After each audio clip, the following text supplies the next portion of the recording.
Olá, gente. Continua a programação do primeiro Festival Literário Internacional de Itabira, uma iniciativa da Associação Cultural Sempre um Papo, com o patrocínio do Instituto Cultural Vale. Hoje nós trazemos à tela duas pessoas que fizeram parte fortemente dos outros festivais que nós realizamos, o Fliaraxá na área infantil e infanto-juvenil, criando não só músicas, temas, fazendo lives e divulgando o excepcional trabalho que tem na área infantil e infanto-juvenil, que é o Léo Cunha e o Tino Freitas. Boa tarde, bom dia, boa noite. Eu não sei que hora que isso vai ao ar, então, boa tarde, bom dia, boa noite, queridos. É isso, boa tarde, bom dia, boa noite. Coisa boa estarmos aqui também no Itabira. Olá, pessoal, prazer estar aqui com o Afonso e com o Tino para falar de literatura infantil e de leitura. Vamos lá. Eu tenho para dizer para vocês que esses dois amigos que estão na tela são as pessoas mais experientes nessa área que eu conheço, pessoas que não só ficam em cima da prateleira, né, escrevendo livros e publicando. O Léo roda o Brasil inteiro, assim como o Tino, fazendo essa alquimia de literatura no papel e o contato com escritores, que é fruto também do trabalho de professor que ele foi tantos anos. Então eu queria pedir, Léo, para você começar falando dessa experiência que é transpor do papel, que você já tem mais de 50 livros, não é isso, Léo? Já bateu 50? Já tenho, já passei dos 60, na verdade. Nossa senhora, eu esqueço que o Léo continua publicando. Gerúndios à parte, continua publicando. Então tem sempre um a mais. Então eu queria que você falasse um pouco disso, Léo. Como é que é essa alquimia de escrever, sentar sozinho, depois ir lá e apresentar o seu trabalho para tantas crianças do Brasil que você sempre fez? Por sinal, você acabou de voltar aí do Sul, né? Acabei de voltar há 10 dias no Rio Grande do Sul, participei de um evento em Santa Maria, em Santa Cruz, e depois em Porto Alegre, no programa que eles chamam de Adote um Escritor, que a gente vai nas escolas públicas e conversa com a meninada que já leu os livros, já adquiriu, a escola adquiriu os livros, né? E é uma coisa que eu gosto muito de fazer e estava sentindo falta, já há 1 ano e meio sem ir nas escolas. Eu já rodei esse Brasil todo, com exceção do Amapá e do Tocantins, todos os estados eu já fui visitar a escola, participar de feira de livro, ministrar oficina, mesa redonda, e eu acho que para o escritor de literatura infantil isso é primordial, assim, o contato com a meninada, para ouvir o que eles estão falando, o que eles estão pensando, a linguagem, os assuntos, e claro, né, ouvir o que eles acharam dos nossos livros. É um prazer muito grande e eu tenho certeza que o Tino também passa por aí. Tino, eu acho que diferente um pouco da vivência, diferente um pouco da vivência do Léo, que teve uma infância recheada aí de escritores cruzando aí pela casa, vamos dizer assim. Eu não tive a sorte de encontrar escritores durante a minha infância na escola, né? Eu encontrava os escritores nos livros, na verdade numa banca de revista. Essa história também é bem bacana, porque a minha escola não tinha uma biblioteca, era no interior da Bahia, mas tinha essa banca de revista que era como se fosse a minha internet hoje. Estava tudo lá nessa banca. Qual cidade era, Tino? Sobradinho, na Bahia. Sobradinho. Meu pai trabalhava... Sobradinho é cidade grande, fala cidade pequena, maldade. Mas papai foi para lá no início, quando nem era cidade ainda, era um acampamento da Chesf. E aí a gente tinha 3 bairrozinhos ali, onde, enfim, era essa a pegada. Hoje é outra coisa, hoje é bem diferente, mas naquele tempo não tinha. Então, quando eu vou às escolas, eu tenho essa, além de tudo isso que o Léo falou, que é bacana de ouvir a impressão dos alunos, dos leitores e tal, eu tenho também, claro que o Léo também tem, mas eu tenho isso um pouco por causa dessa vivência, de dar a quem está também ali me vendo a oportunidade de dizer assim, poxa, esse cara é um escritor, ele fez esse livro que eu gosto, e se eu quiser ser escritor, eu acho que eu quero me espelhar um pouco também no que esse cara faz, e tá ali no tete a tete, né? E eu gosto muito, muito, muito, eu acho que o contato direto com os leitores, para a gente é fundamental, porque a gente está ali naquele momento do pulo do gato, né? De despertar o leitor que está dentro ali daquela criança. O Tino falou uma coisa bacana aí, porque eu na minha infância, eu tive essa oportunidade. Eu estudava no Instituto de Educação aqui de Belo Horizonte, e lá a escola tinha o hábito de levar escritores, né? Então eu conheci Orígenes Lessa no Instituto, conheci João Carlos Marinho, conheci Ana Maria Machado, e mais tarde acabei conhecendo os outros escritores também, porque minha mãe abriu uma livraria, né? A Casa de Leitura e Livraria Miguelin, que o Afonso se lembra dela, nos anos 70, 80, 90.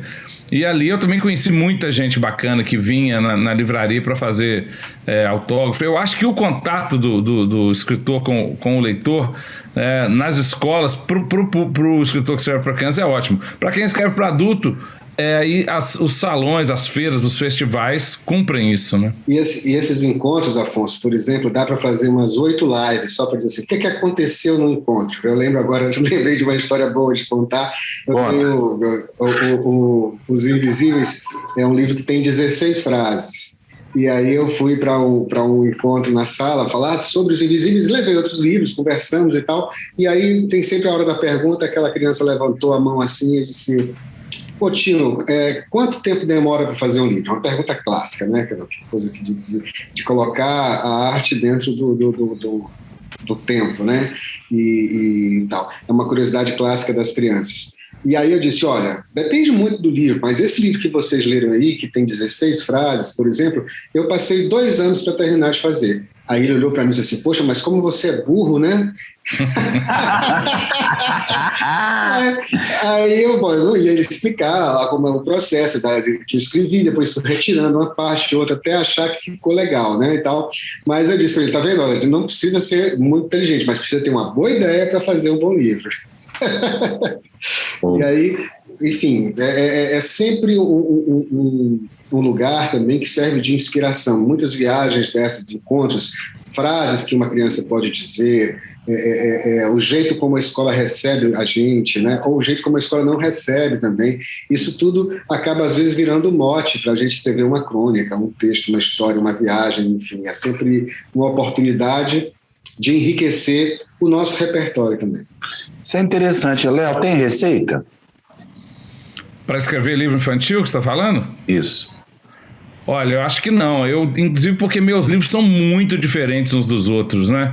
Eu, talvez por ter crescido dentro de uma livraria e li textos dos mais variados gêneros, autor novo, autor antigo, autor brasileiro, estrangeiro, história de terror, de aventura, de humor, crônica, poesia, teatro, né? Eu cresci lendo coisas muito variadas e aí eu acabei que meus livros também são muito diferentes no processo de criação, no estilo, na linguagem. Eu acho que um dos grandes baratos da literatura, para mim, é poder fazer livros muito diferentes uns dos outros, né? Eu gosto de explorar assuntos, gêneros, né? Além de parcerias, né? Que eu tenho muitos livros com outros parceiros que eu acho muito bacana, inclusive 2 com o Tino.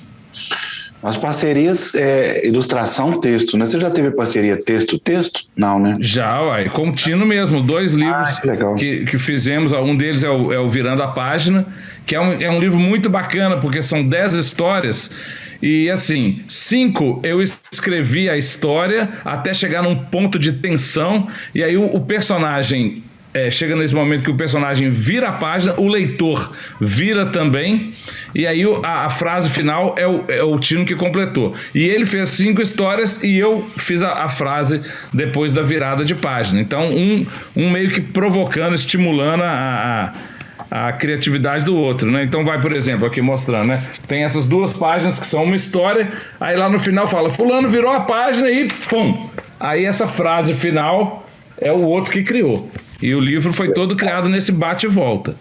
É uma sintonia muito grande que vocês têm também, porque também não é fácil criar um parceiro digamos assim, da diversidade que o Tino também tem a oferecer, por exemplo, com relação à música, né? Olha só, já estão aqui, né? Agora neste momento fecundo, todos vocês vão ficar sabendo da criação do hino do FLI Itabira. Passo a palavra, é claro, em primeiro lugar, para o Léo, que foi o primeiro estimulador, e depois para o Tino. Pois é, bacana. O Afonso, a gente estava conversando sobre, né, como é que eu poderia participar do Fli Itabira e tal. Aí eu propus ao Afonso, que tal a gente bolar um hino, igual a gente fez lá no Fli Araxá, e eu postei umas ideias de um poema, o Afonso deu uns temas centrais, né, uns termos como sino, como pedra, como poesia. A partir dali eu comecei a montar um texto e, como sempre, chamei o Tino, que é meu grande parceiro, para completar a letra e mandar a melodia também, né, Tino? O Léo é sempre muito generoso. E isso também na criação dos textos, e quando a gente fez música junto, a gente tem feito música junto aí devagarzinho, e eu sempre acho que Minas é um berço rico e poderoso de cultura, me sinto, e também de um povo muito acolhedor, como da minha terra do Ceará. Eu me sinto muito em casa, parecido assim, onde mais no Ceará tem mais cuscuz que pão de queijo. Tem uns dias que eu estou querendo mais pão de queijo do que cuscuz. É um negócio assim, impressionante. Mas a nossa brincadeira tinha essa coisa de que Itabira tem essa coisa de que uma das vertentes que dizem que é onde a pedra brilha. Itabira tem também esse significado, e tem as cachoeiras que estão aí ao redor, onde o pessoal brinca, esse sino que está badalando, e que o Fli Itabira é uma grande balada cultural, né? Essas ideias todas vão conversando. Uma coisa que é muito característica de Minas, que é o trem, né? Então, você sabe o que é um trem, né? E aí a gente foi e construiu uma brincadeira que é mais ou menos assim. Se você sabe o que é um trem, vem pra montanha passear já, porque na terra da leitura a cachoeira é nosso mar. Se você sabe que é um trem, vem cá ouvir a minha lira, para viver toda a cultura do trem que é o Fli Itabira, cá onde a pedra brilha, a poesia trilha, no meio do caminho, palavra como um sino, acorda todo mundo que vem pra badalar. Se você sabe o que é um trem, vem pra montanha passear já, porque na terra da leitura a cachoeira é nosso mar. Se você sabe o que é um trem, vem cá ouvir a minha lira, para viver toda a cultura do trem que é Fli Itabira. E você tá ouvindo aí, já não consegue mais desgrudar, né? Já tá badalando lá dentro assim, dizendo, opa, se você sabe o que é um trem, vem cá ouvir a minha lira, para viver toda a cultura do trem que é Fli Itabira. Legal. Ô, trem bom. Legal. Trem bom, né, Afonso? Vocês dois conseguiram... aqui no trem também, né? É isso aí, a brincadeira é essa. Conseguiram juntar, como o próprio Léo disse no início, termos que são familiares a Itabira, familiares à nossa cultura mineira, e também conceituais ao próprio festival literário. Mas não, Léo? Pois é. Tem no meio do caminho, né? No meio do caminho aí tinha e tem a poesia, né? Muito bacana. Eu fiquei muito feliz pelo convite e uma alegria enorme de estar junto com o Léo também nessa brincadeira de fazer música. Você não está ouvindo nós, Léo? Não, agora deu só um pique. Não, que eu te elogiei, e na hora que eu elogio, para na hora. Repete o elogio, então, que é sempre bom. Não, agora não, né, Tino? Depois você conta pra ele. Ô, Tino, maravilhoso o seu hino. Vamos colocar isso aí no circuito das crianças, em especial, porque tem um embalo, é uma batida muito, muito divertida pra gente dançar. E espero que rapidamente, né, nós façamos como já fizemos em outros festivais, que é estar junto presencial, né? Junto conversando, junto tendo contato. Eu acho que estamos quase lá, né? Daqui a pouquinho a gente vai poder se abraçar e poder trocar esses sorrisos mais pertinho. Essa vez não será dessa vez, mas rapidamente chegaremos. Léo, fala um pouco dos seus livros mais recentes. Como é que está a produção? Olha, eu tô com umas novidades bem interessantes. Esse ano eu lancei o Infinitos, em parceria com o Rampazzo, que já ilustrou, né, o seu livro também. E é um livro muito, muito bonito, assim, é uma das minhas histórias mais tristes. Eu tenho alguns... A maioria dos meus livros são de humor, né? Mas de vez em quando me dá um negócio, eu faço uma história mais intimista, mais melancólica e mais emotiva. É o caso do Infinitos, a relação de uma menina com a avó. A menina descobre que a avó tem uma tatuagem de infinito aqui no pescoço e ela, como ela ama tudo da avó, ela quer saber o que é aquela tatuagem. E aí ela vai conversar com a avó, tentar descobrir o que é o infinito, né? Mas o que é esse infinito? Que tamanho que ele tem? O que ele significa? E aí ela começa a procurar infinitos, né? Procurar assim, nas nuvens, num barbante na rua. Começa a fazer uma coleção de infinitos. E aí, claro, a história se desenvolve, né? Tem a ver com perda, mas tem a ver com a grande relação de carinho e afeto da tem neta. Tem a ver com o que a gente ganha também, né, Léo? Porque a gente sempre ganha com a convivência com o outro, eu acho. Agora, desse livro do Infinitos do Léo, Afonso, eu acho que o Léo podia contar também um pouco de onde vem a inspiração, porque essa história também é legal pra caramba. Na verdade, ela é inspirada em duas coisas. Primeiro, numa conversa que eu tive com minha filha, Sofia, né, que agora está com 21, mas quando ela tinha 5 anos, um dia ela me perguntou: pai, o que é o infinito? Eu falei: olha, infinito tentei explicar, né? E ela falou: mas é maior do que 100? Sofia, maior do que 100. É maior do que 1000? Maior do que 1000, Sofia. É maior do que 1001? Eu falei: Sofia, é maior que tudo. E aí ela perguntou: é maior do que infinito e 1? Aí quando ela fez essa pergunta, é maior do que infinito e 1, eu falei: putz, agora você me deu um nó aqui, é uma pergunta metafísica. E essa pergunta me acompanhou durante muitos anos. Um dia eu sabia que eu ia usar ela numa história. E aí eu conheci um amigo, fiquei sabendo de um amigo meu que tira fotos de infinitos. Aí eu juntei os dois pontos de partida e juntei esses dois ganchos, né, no livro do Infinitos. Então esse é um dos meus lançamentos desse ano. O outro é um livro de crônicas, de memes e memórias. Crônicas para curtir e compartilhar, que é lançamento da Editora do Brasil. O Infinitos é da Melhoramentos e esse é da Editora do Brasil. E são crônicas que nasceram das redes sociais, ou falam sobre o mundo das redes sociais, ou nasceram de algum comentário na rede social. E bem atual, tem crônica que já fala da pandemia, da nossa reação à pandemia. Eu gosto muito de crônica, né? Esse livro do Léo aí dá pra gente brincar de verdade ou mentira, entendeu? Isso aí aconteceu mesmo ou não? Como é que, entendeu? Dá pra brincar com isso aí. Tem umas as crônicas sempre tem isso, né?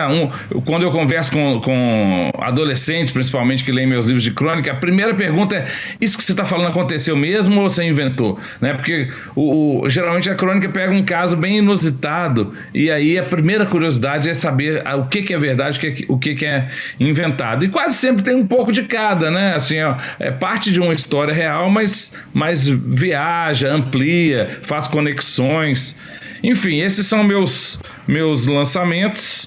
E o Tino também está com um lançamento maravilhoso, um relançamento maravilhoso, que é o Invisíveis, que é um livro que já era lindo na edição anterior e que agora, para mim, é um dos livros do ano na edição da Companhia das Letrinhas. Mostra aí, tem, Tino?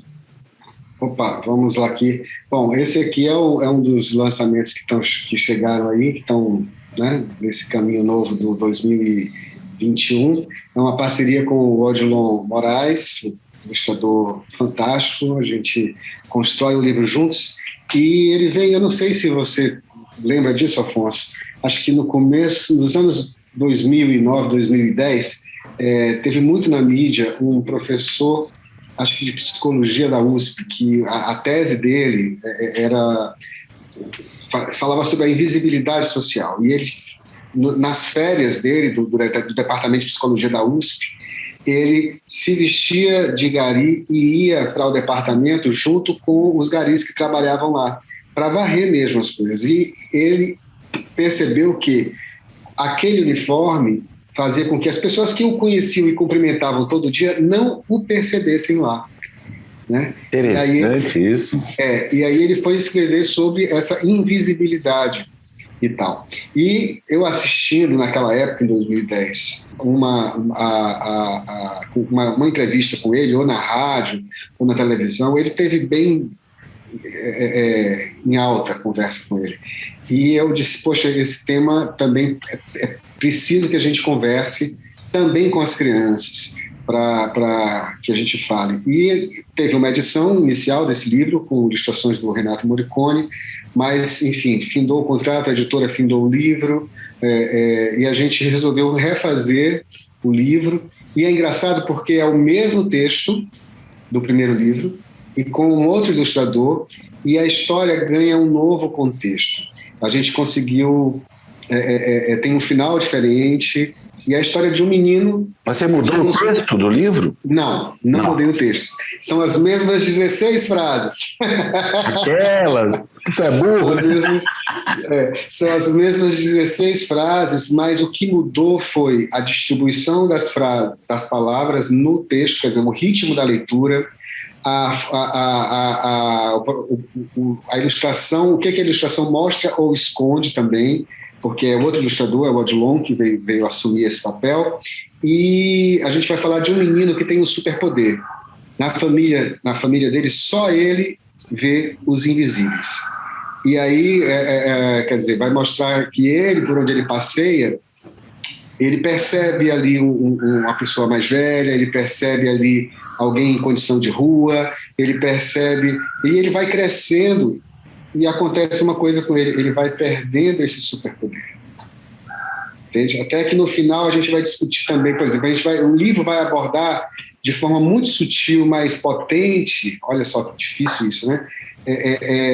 Várias invisibilidades, a invisibilidade do trabalho, dependendo da sua profissão, a invisibilidade social, que é uma questão econômica, a invisibilidade na velhice, a invisibilidade da criança. Tem uma hora que a gente vê a multidão, e a multidão também se faz invisível, né? Porque você não consegue se perceber detalhes dentro da multidão quando você está ali dentro. E esse é um livro que tem chamado bastante atenção. Eu estou muito feliz pelo retorno do livro. A Companhia das Letras também tem feito o livro chegar a lugares assim impensáveis para mim, talvez que não tivesse força. O livro tem como chama aquele no lugar da dedicatória, quando você coloca assim uma frasezinha de outra pessoa, eu sempre esqueço. Epígrafe. Uma epígrafe de um poeta argentino chamado Juan Ros. Não conheço o Juan, acho que ele já não está conosco, mas é um cara que lá na Argentina ele é bem quisto demais. E aí a gente fez um recorte para dizer que o visível é um adorno do invisível. Olha só. E aí quando você, né, você se perde ali de ver. E o Odilon vai fazer uma coisa, Afonso, que é assim, o leitor também escolhe se ele está vendo ou se ele não está vendo. Ele não entrega.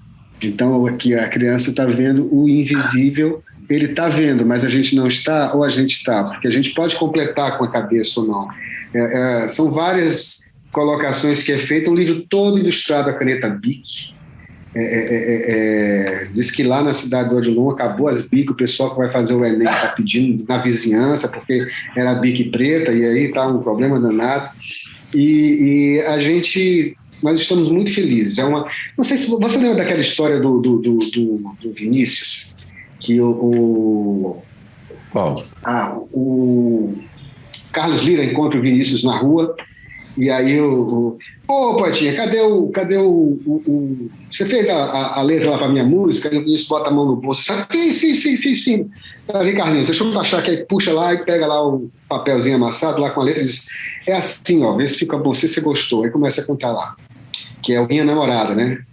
Olha, que coisa mais linda, mais cheia de graça, ela menina que vem... não, Carlinhos, essa aqui é do Tom. Peraí, que a tua tá ficando no outro bolso aqui. Aí puxa do outro bolso aí que ele pega o Minha Namorada. Se você quer ser minha namorada... Ai, que lindo. Então, é como se o livro fosse... Olha só, os dois aqui. Como se eu tivesse feito uma melodia... Na verdade, eu fiz a letra, né? E eu tenho melodias diferentes aqui tocando. contando uma história que se parece, mas que são absolutamente diferentes na sua forma narrativa. Então, tem sido um grande presente. Esse é um dos livros desse ano e estou muito feliz com ele também.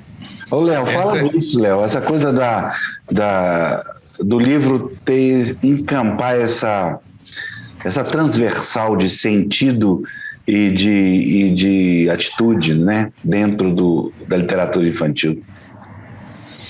Pois é, essa coisa que o Tino falou comparando com a música, né? Eu até fiz um textinho, uma resenha afetiva do Invisíveis do Tino, mas eu puxei mais para a coisa do teatro, né? Assim, como se uma história ilustrada por um ilustrador ou ilustrado por outra, é quase como uma peça de teatro montada por dois diretores ou dois grupos diferentes. Às vezes o mesmo texto ganha sentidos totalmente diferentes, né? Na minha resenha do livro do Tino, eu falo que a edição original era uma coisa mais alegórica, talvez até mais brechtiana, assim, o que me ocorria, né? E a nova leitura com as ilustrações do Odilon me parece uma coisa mais de realismo fantástico, né? Talvez um Cortázar, alguma coisa assim. Uma ilustração consegue realmente transformar o clima daquele texto, né? Eu também estou passando por essa mesma experiência agora. Eu tenho um livro que foi ilustrado pelo Nelson Cruz, que é ilustrações lindas, A Menina da Varanda, mas o livro saiu do catálogo, eu mandei para outra editora e vai sair agora com ilustrações de um outro grande ilustrador, que é o Rogério Coelho, e o livro se transforma totalmente, né? Vira um outro clima. Quem lê parece que até o texto é diferente, tanto que quando eu li o livro do Tino, quando eu acabei de ler essa nova versão, eu fui no original e falei, não, o texto é outro, e eu olhei e era o mesmo texto. Só que o livro, a experiência de leitura, as emoções que a gente sente, as ideias que a gente tira a partir de leitura são muito diferentes, né? O livro infantil, o livro ilustrado, né, é uma obra de arte muito complexa, né?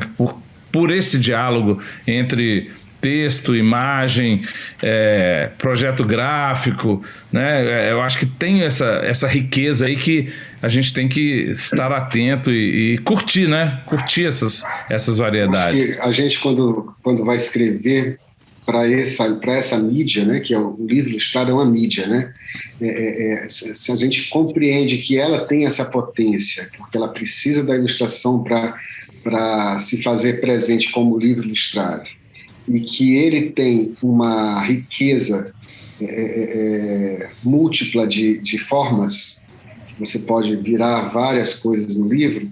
Eu acho que isso, para quem cria uma história, se você sabe usar essa ferramenta, você consegue amplificar os seus superpoderes, vamos dizer assim, porque você pode dizer o que eu não preciso dizer no texto, mas que pode ser dito na ilustração. Ou essa coisa do nosso livro, do Virando a Página, de dar sentido duplo para o leitor, de que ele vai ler, mas o que é virar a página? Virar a página é mudar a vida do avesso, do ponto, né, de um lado para o 180 depois. Então, mas virar a página também é virar a página, literalmente. Então, ele virou a página e aí o leitor tem que virar a página para descobrir também. Então, vira a página o personagem, né? E vira a página o leitor para descobrir o que vai acontecer. Então, esse tipo de jogo, ele acontece principalmente na literatura infantil. E acho que tanto o Léo como eu gostamos muito de jogar, explorando essas facetas. É uma coisa que é relativamente recente na literatura infantil brasileira, mas que a gente tem mergulhado bastante aí nessa seara aí. Estamos se banhando bem. Tino, fala um pouquinho dessa sua relação de dublê, de escritor com músico. Como é que você conjuga essas coisas? Eu trabalho com música desde 16 anos, né? Eu toquei muito em bar, eu fiz show em teatro, gravei discos, mas em Brasília eu fui participar de um projeto, participo ainda, chamado Roedores de Livros. É um projeto de incentivo à leitura que acontece na Ceilândia. Nós estamos fechados por causa da pandemia, mas quase abrindo, né? Já estamos quase no sentido, porque ele acontece dentro de um shopping popular. Então é muita gente, muito risco para as crianças, muito, né, seus familiares e para a gente também. Mas desde 2006, e eu fui como músico. E qual era a função do músico ali? Era receber as crianças, Afonso. Porque quando você está num lugar onde as crianças não têm ainda o hábito é uma palavra estranha, mas da leitura, até você conseguir uma concentração para ouvir uma história, é um exercício grande. Então a música estava ali para receber as crianças que chegavam com sono, ou elétricas, ou de várias formas possíveis. E com a música, você tentava deixar todo mundo no ponto, e no final você cantava um alecrim, alecrim dourado, tal, pá, e estava todo mundo num ponto meia hora depois para ouvir uma história. O meu papel era esse. E eu fui pescando um pouco o trabalho dos mediadores, né? Então eles contavam a história ali com o livro, as crianças ficavam com aquele olhão arregalado, eu digo, meu Deus do céu, que coisa impressionante, e fui me experimentando nesse lugar do mediador.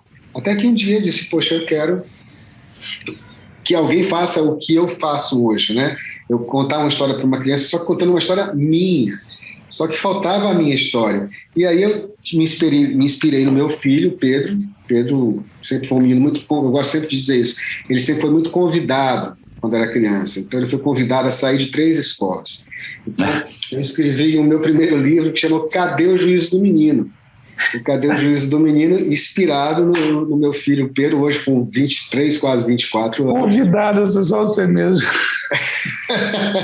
E é porque você não pode mais expulsar, né? Você tem que, no final do ano, você tem aquela reunião e a coordenação lhe convida a sair oficialmente, né? Convidado a conhecer novos ares, né? Você não conhece aquela escola do outro lado da rua, você está convidado a ir para lá, né?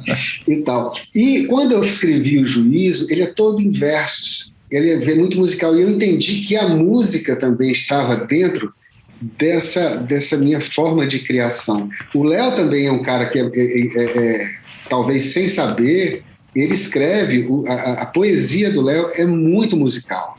É muito fácil a gente se encontrar, colocar uma melodia no que ele escreve, tanto que ele tem N poemas que foram musicados por vários artistas diferentes e tal. E eu acho que a música me ajudou a escrever as histórias que escrevo e a perceber também o ritmo que você pode dar na leitura da criança, a curiosidade, ou virar a página. Essa é a hora do refrão, pessoal, né? Que é aquela coisa. Então, eu consigo transitar nesse lugar. E aí eu acabei juntando as duas coisas. Então, às vezes eu escrevo uma história e depois vem a música da história.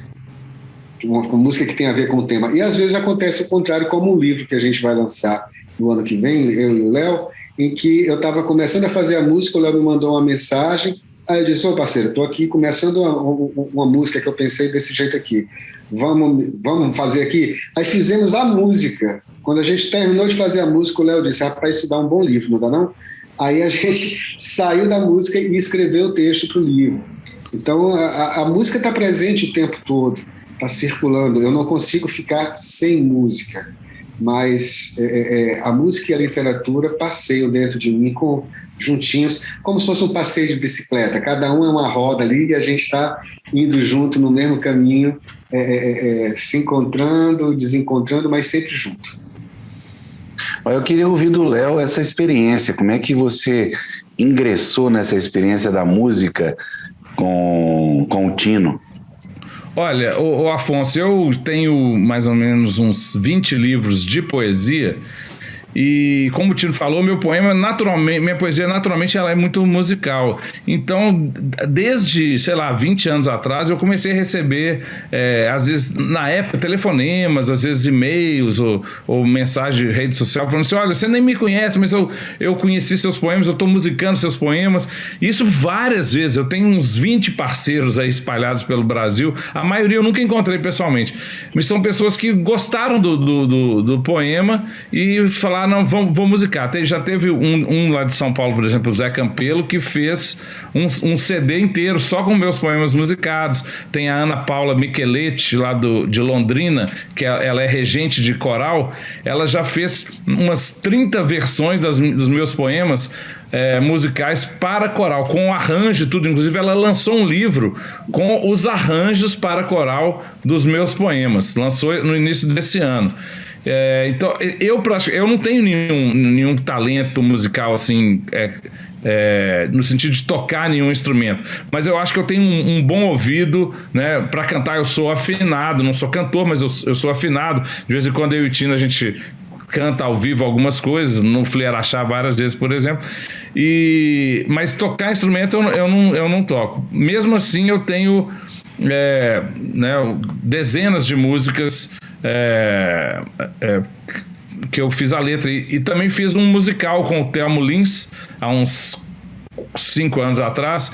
A gente fez um musical que teve dezenas de apresentações aqui em Minas, estreou no Teatro do Minas Tênis Clube e rodou aí o estado todo, que é uma peça musical mesmo, né? Com história e várias músicas, que foi encenada pelo grupo Companhia Cintilante. Então a música está muito, muito próxima para mim, né? Eu sou neto de músicos, né? A minha avó e meu avô, eles se conheceram tocando música no cinema mudo, lá na década de 30. Isso eu não sabia, cara. Conta. A minha avó tocava piano, tinha 15 anos de idade, isso em 1929, 1930. E meu avô tocava trombone. Isso numa cidade zica de 3 mil habitantes, chamada Ribeirão Vermelho, no interior, perto de Lavras. E naquela época, até uma cidadezinha de 3 mil habitantes tinha um cinema e passava filmes mudos. Só que quando a gente fala cinema... A gente fala cinema... Se tiver criança vendo aqui que está acostumado com cinema de um jeito, cara, é legal dizer isso, assim, cara. A gente chama de cinema mudo, mas o cinema nunca foi mudo, né? O filme até era sem som, mas as sessões eram musicadas. Tinha os músicos que tocavam ao vivo para dar o ritmo, para acelerar, para dar tensão, para dar emoção. E meu avô e minha avó se conheceram lá no cinema, né? Eles tocando música, ela piano e ele trombone, para acompanhar os filmes de Charles Chaplin, de Buster Keaton, as comédias mudas lá, às vezes alguns dramalhões também. Ou seja, eu sou uma espécie de bisneto do cinema, né? Por causa desse encontro tão bacana que aconteceu entre minha avó e meu avô, pais da minha mãe, que ambos eram músicos. Então eu acho que a música... Eu nunca te contei esse caso, não, Tino? Não sabia. Olha só. Que legal isso, viu? Muito legal, não sabia, não. Maria Antonieta Cunha, Antunes Cunha, para quem não sabe, especialista em literatura infantil, ela, além de ser uma fantástica pessoa, vem, então, quer dizer que os pais eram músicos de cinema. Olha só. Tocavam na sessão de cinema. E, Afonso, a nossa música, que depois... que está agora no processo de produção do livro, né? Ela tem um refrão que é muito atual, porque ela diz assim: o que é preciso para ser rei? Né? É uma pergunta assim de o que é preciso para ser rei? E aí como é que a gente vai dizer isso para a criança, né? E aí o refrão diz assim: é melhor pedir que mandar, por favor não vá, colocar no bolso o mundo inteiro, seja como for o seu lar. Rei tem que brincar, guerra só se for de travesseiro. Muito legal. Essa nasceu como uma música e nós acabamos transformando ela num livro que vai ser lançado ano que vem pela editora Pequena Zahar, que é também do grupo Companhia das Letras. Que legal. Agora eu queria ouvir os contrários. Ô, Léo, conta um caso, depois do Tino, de uma das centenas de lugares que você já foi pelo Brasil e ali não rolou o contato com as crianças, que às vezes acontece, né? Não rolou no sentido de o clima não bateu? Já teve um caso, não é bem que o clima não bateu, mas que gerou um climão, que foi bem interessante, uma escola de freiras, existem muitas escolas de freiras ainda, né? Então aquela coisa de o auditório lotado, isso já tem uns 10 anos talvez, e as crianças fazem perguntas e fazem aquela filinha, aí um ficou por último, aí a freira faz a pergunta: tô com vergonha. Faz a pergunta, o Léo tá ali, faz a pergunta. E o menino: eu tô com vergonha. Aí ela insistiu tanto e ele fez a pergunta: Léo, você assina Playboy? Que maravilha! A freira nunca mais vai insistir para ninguém fazer pergunta. E o que você respondeu? Eu falei que eu não assinava, não, mas assim, eu ri mais do que eu respondi, né? Porque a freira ficou vermelha, coitada. Nossa senhora, que cena boa. E você, Tim? Muito bom. Eu acho que é meio parecido com a história do Léo, porque eu estava num evento e tinha que trazer as crianças de algum lugar para esse lugar onde eu estava, e ao mesmo tempo as crianças tinham que estar no horário certo de volta para a escola delas, para os pais pegarem. Só que a escola atrasou e as crianças ficaram muito tempo esperando no ônibus até chegar onde estava. Quando eu cheguei, o encontro que era para durar talvez 1 hora, eu tinha assim 15 minutos e as crianças tinham que correr. Então, naquela ocasião, a produção teve que, assim, tinha que tirar foto, tinha que fazer. Então, foi montar toda uma estrutura para poder fazer de conta. Então, ficou com tempo minúsculo para o que de fato interessava para as crianças, né? E aí tem um momento clássico, eu tenho, inclusive, a foto desse momento, que era uma menina linda. As crianças, assim, no chão, eu sentado no chão junto com elas, lendo o Quem Quer Brincar Comigo, que é um livro meu que vai crescendo, assim. E desde o começo da história tem uma menina linda que está com a mão levantada, assim, que é como essa do Léo, né, que queria fazer uma pergunta. E ela já assim, danada, e ela estava na frente e as crianças, várias crianças, eram ônibus, né? Eram 2 ônibus. E ela estava na fila da frente, assim, e a mão levantada. Eu digo, gente, como é que vai? Preocupado com a questão da imagem, né? Aí eu parei a história e aí peguei na mãozinha dela, assim, e perguntei, diga, meu amor, o que você quer falar? Ela diz assim, posso ir ali fazer xixi? E eu fiquei pensando, meu Deus do céu, essa criança veio com vontade de fazer xixi pela cara dela.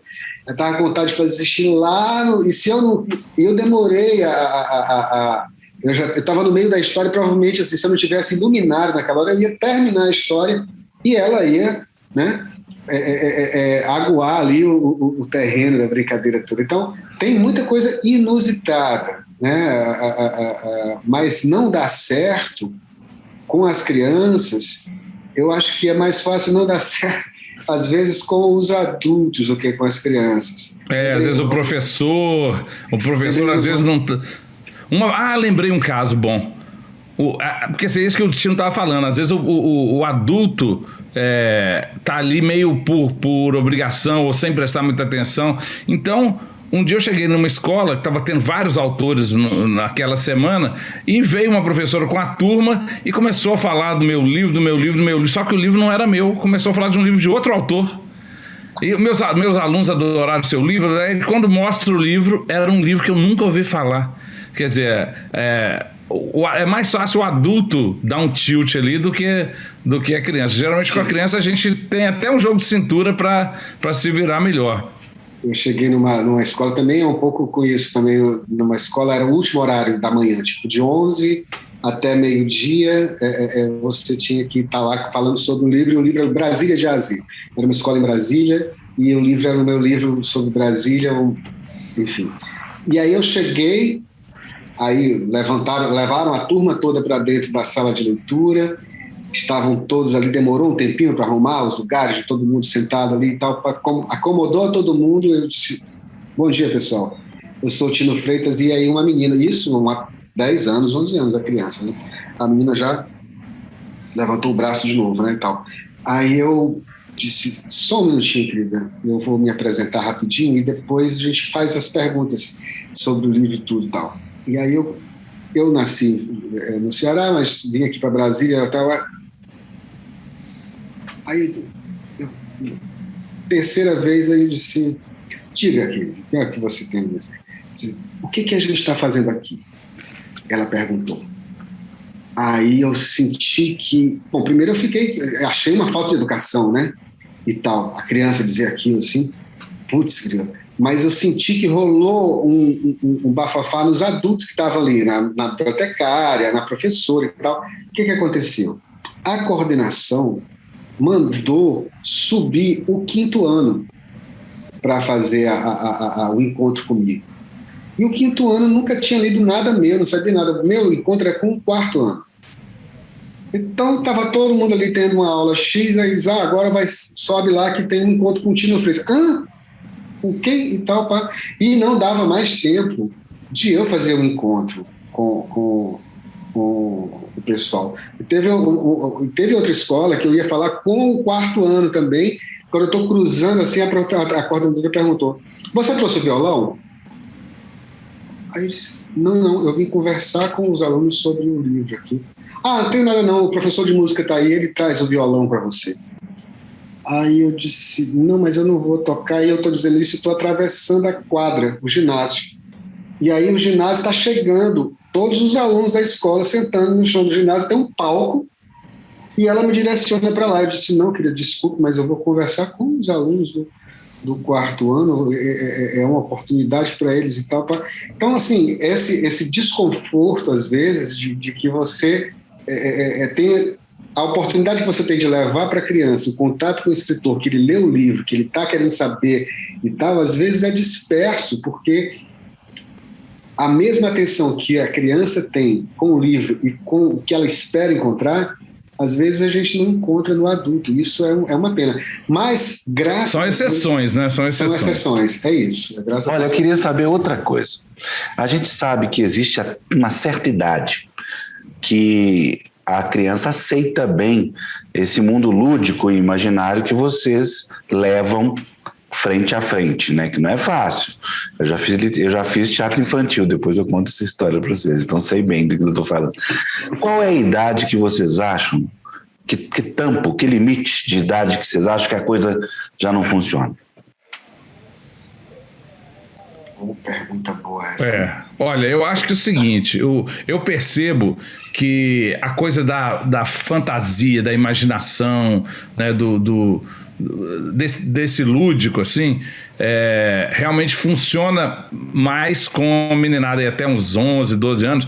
Depois, pelo menos no meu caso, os livros que pegam mais a criança, que as crianças curtem, adoram, os adolescentes, vamos dizer, de 12 a 15, assim, já são que tem alguma coisa a ver com o cotidiano delas. Então são meus livros de crônica, ou meus livros que falam histórias de turma, né, que de alguma maneira eles não estão mais assim, isso não é um livro de fantasia, de imaginação, de fada, de brincadeira. É um livro que de alguma maneira está me fazendo pensar sobre o meu mundo, assim. Então comigo funciona assim, né? Os meus livros para adolescentes que fazem mais sucesso são essas histórias de turma, ou são crônicas, são coisas que têm um pezinho na realidade, mas que sabem brincar com isso também. Afonso, eu acho que precisa ter um repertório, como o Léo tem, né? Então, por exemplo, eu vou um caso para explicar isso. Assim. Quando eu tinha 3 livros apenas, eu tinha o Cadê o Juízo do Menino, que eu te mostrei ali, eu tinha o livro de Brasília, que é o Brasília de AZ, e tinha o Controle Remoto, que é esse livro aqui. Eu fui chamado pela Prefeitura do Rio de Janeiro para uma atividade em Santa Cruz.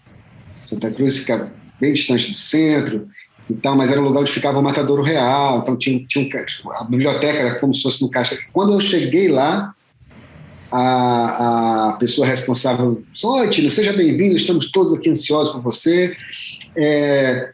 Mas me diz uma coisa, você fez mesmo uma música com o Raul Seixas?